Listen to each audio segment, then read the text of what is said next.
I come to the floor today to talk about the need for integrity in our elections. Now, on Monday, Democrats of the Rules Committee, they took a field trip. Democrats went to Georgia. They continued their efforts there to start a panic about election laws. Now, I'm sure they'll take more field trips in the months ahead. Taking over state election laws seems to be the Democrats' #1 priority. It was their #1 bill in the House, H.R. 1. It was their #1 bill in the Senate, S.1. And Democrats claim that they are only responding to reforms passed in the states. And they say it's just reforms passed in the states this year. Yet the election takeover bills that the Democrats have introduced were first drafted years ago. It's not a response to anything. Don't let the Democrats kid you. It's an attack on states' rights and an attack and an attempt to stack the deck. After Democrats took over in Washington, they rushed this takeover bill right through the House of Representatives with Nancy Pelosi at the helm. Then they tried to rush a similar bill through the Senate, and they failed. Senator Schumer continues to say the Democrats will try again.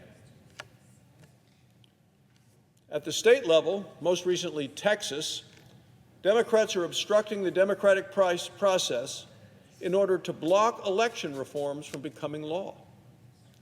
Rather than allow an election reform bill to pass, Texas Democrats fled the state. They took private jets to Washington, D.C. They hobnobbed with the vice president, hobnobbed with the Speaker of the House, and with many Democrat senators. They sent out a lot of fundraising emails in the process, and they did a lot of television interviews.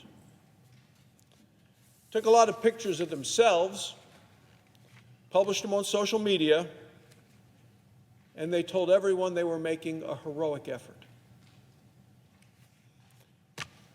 They said it was a sacrifice. Well, 6 of the Democrats became infected with coronavirus. Then they spread the virus. It wasn't enough they infected each other, they spread the virus to staffers at the White House and here on Capitol Hill. It was a political stunt, and it turned into a coronavirus super spreader event. And I'm sure they still consider themselves heroes. The hypocrisy, Madam President, is astonishing. In the name of the democratic process, they actually blocked the democratic process, disregarded the will of the voters, and they shut down the function of state government. Took a joyride on a private jet and endangered the health of many others. They believe in winning at any cost, and they put democracy in second place.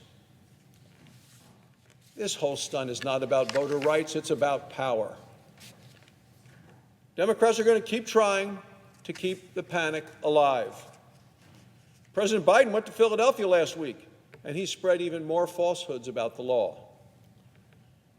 Now, I can understand why President Biden is doing everything he can to change the subject from the failures of his current administration. We have an open southern border that Americans are very disturbed about.